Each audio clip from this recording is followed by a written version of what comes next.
이게 제가 한 2, 3년 전부터 강연 때 소개하는 시나리오예요. 그런데 이것은 제가 누구한테 물어보지도 않고 내가 김정은이라면 당연히 그런 수법을 쓰겠다 이렇게 생각을 하고 이런 시나리오를 소개를 하고 합니다.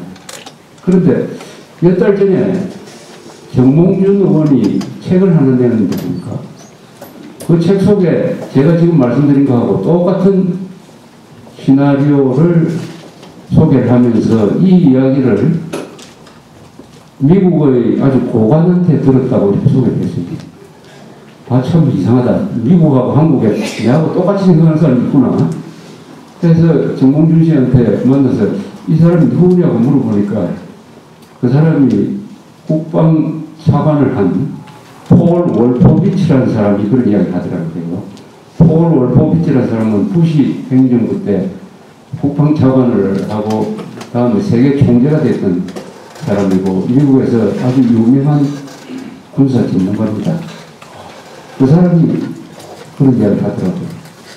아, 어떤 사물에 대해서 고민을 많이 하면 똑같은 이야기를 하게 되는구나 하고 아주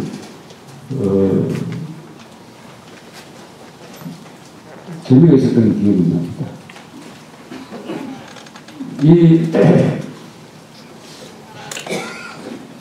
지금 한반도를 중심으로 해서 또 국제정세가 바뀝니다. 이번 총선 대선으로 해서 남한만 바뀌는 게 아니라 이 동북아시아의 정세가 바뀌게 됐죠. 예컨대 종북 세력이 국회에 이어서 대통령 자리까지 차지한다. 그래서 완벽한 종북 정권이 들어선다. 그 다음 정책이 친북적 정책을 쓰고 6.15 14선언 하겠다고 실천하겠다고 나서고 99%의 국민이 1%를 이깁니다 하는 이것을 실천해가지고 부자들을 괴롭히고 그러면서도 한편에서는 복지에 돈을 뭉청뭉청 쓰고 하는 정책을 취한다면 한반도에서 이런 대결 구도가 형성이 돼요. 남한의 종북 정권과 북한 정권과 중국이 한 줄로 쓰게 됩니다. 중국, 북한 정권, 핵을 가진 북한 정권, 그리고 남한 정권. 그럼 그쪽하고 대결해야 될 사람은 누구냐? 정권을 갖고 있지 않는 보수 세력, 핵무기를 갖지 않는 국군, 그리고 아주 멀리 있는 미국. 요게 우리 편입니다. 그럼 이 대결에서 어느 쪽이 이기느냐? 그리고 이 양쪽이 대결한다는 것은 뭐냐? 나라가 쪼개진 걸 의미합니다. 대한민국 갈라집니다.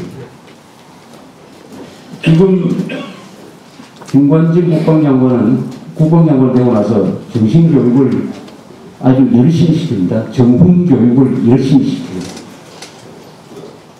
정훈이 무슨 뜻인지 아십니까? 군에 갔다 오신 분들 정훈할 때 정훈이 무슨 말의 약자인지 아십니까?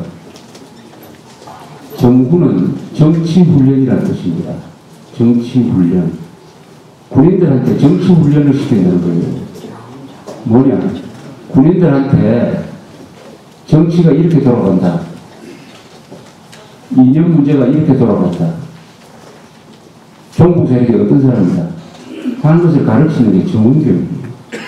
정치훈련 교육을 열심히 시키고 있습니다.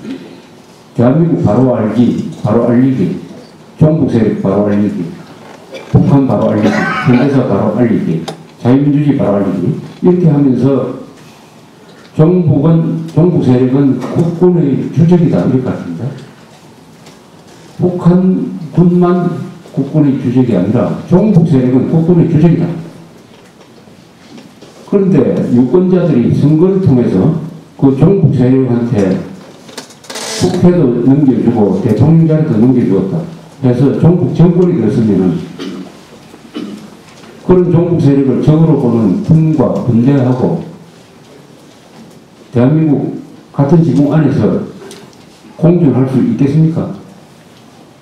종북 정권과 그 종북 정권을 적으로 보는 무력 집단인 군대가 대한민국 안에서 공존할 수 있느냐? 공존하려면 뭐가 바뀌어야 돼요. 어떻게 바뀌느냐?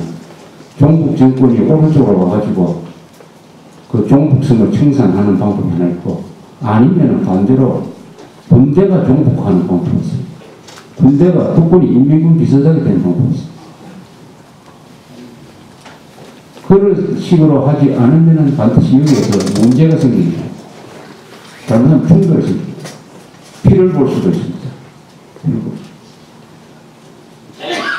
이 모든 책임은 유권자가 져야 돼요. 이런 사태의 모든 책임은 유권자가 져야 됩니다. 왜냐하면 유권자가 투표를 해가지고 간첩을 국회의원으로 뽑고 사기꾼을 국회의원으로 뽑고 강도 성애를 한 사람은 강도 뽑고 그 책임을 누가 져야 돼요? 과거에도 그런 적이 있어요. 이번에는 아마 그런 성향이 더 많이 나타날 거예요. 그 이유는 천안함 폭침이 북한 소행이 아니다 라는 이 바보 같은 답변을 하는 사람이 30%나 됩니다. 어른들이 30%, 유권자들이 30%나 됩니다. 유권자들이 30%. 이 바보입니다, 바보. 1+1은 2라고 믿지 않는 사람이 30%나 되면은 그런 나라가 어떻게 경제를 하며 민주주의를 할 수 있겠습니까? 그러면은 못 배워서 이런 답을 내면은 방법이 있어요. 가르치는 게. 근데 이런 답변을 하는 자들이 다 대학 졸업하고 고학력자예요. 제일 높은 비율이 어딘지 아십니까? 20대 여자입니다. 20대 여자 중에서는 45%가 아직도 천안함 폭침은 북한이 저지른 게 아니다라고 믿고 있습니다. 여러분들의 아마 자제나 손녀기 때문에. 그럼 20대 여자가 이게 특별히 학력이 낮아서 못 배워서 이런 바보 처지 같은 판단을 하고 있느냐 하면 그 반대죠. 20대 여자들은 대학 재학이나 대학 졸업자 수가 전체의 70%입니다. 70%.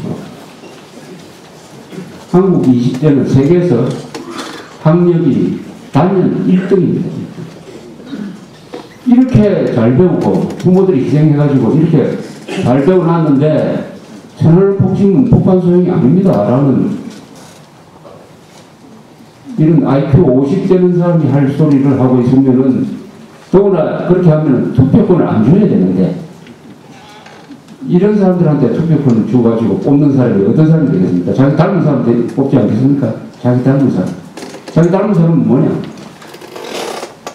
사기꾼 같은 사람, 선동 같은 망나니들, 반역자들, 멍청한 사람들, 이런 사람들 뽑게 되겠죠. 부패한 사람들. 이런 국민 수준 가지고 민주주의가 되겠느냐, 자본주의가 되겠느냐 하면은 일단 불가능하다고 봐요. 불가능하다. 배울수록 무식해집니다. 오히려 덜 배운 사람이 똑똑하고 나이가 많은 사람이 똑똑한 나라. 젊을수록 많이 배울수록 바보가 되는 나라는 미래가 없습니다. 미래가 없어요. 이 사람들이 내놓는 여론조사상의 답변을 보면은 기가 막힙니다. 복지는 더 원하면서 세금을 더 내야 된다고 생각하는 사람이 10%도 안 돼요. 복지는 계속 요구를 합니다. 그러나 그 복지를 충족시키기 위해서 세금을 더 내야 되는데 어떻게 생각하냐 하면 대답을 안 해요. 그러면 어떻게 해요? 그런 사람을 만족시킬 방법이 있습니까? 지금 여론조사를 하면은 내가 중산층에 속한다고 생각하는 사람이 50%밖에 안 돼요. 1987년에 당신이 중산층이냐고 물으면 내가 중산층에 속한다는 사람이 한 75%가 됐어요. 그때 생활 수준보다 지금은 한 3배, 4배 늘었습니다. 그때는 자동차를 안 가진 사람도 지금 자동차를 가지고 한 집에 2대, 3대 있고, 그때 집에 전화기 한 대밖에 없었던 사람이 지금은 온 가족이 다 전화를 하나씩 갖고 있고. 그런데도 나는 중산층에 속하지 않는다. 나는 하류층이다. 이렇게 생각하게 되는 바람에 중산층 숫자가 줄어버렸어요. 중산층이라는 것은 객관적 기준으로 설명하는 게 아니고 자기가 중산층이라고 생각하면 중산층이에요. 중산층 의식이라고 부릅니다. 중산층 의식이 강한 나라라야 안정이 돼요. 적어도 70%, 80%가 난 중산층이라고 생각해야 그 나라가 중심이 잡힙니다. 나는 중산층이 아니다라고 생각하면 하류층이라고 생각한다는 뜻인데, 그러면은 그 나라에 대한 애정을 갖지 못해요. 그 나라를 사랑하지 않습니다. 남의 나라를. 중산층이 돼야 이 나라는 내 나라고 내가 지켜야 될 나라라고 생각합니다. 중산층이 소속감을 만들어주고 중산층 의식이 애국심의 기초가 되고, 그런 나라는 중심이 딱 잡혀있는 나라예요.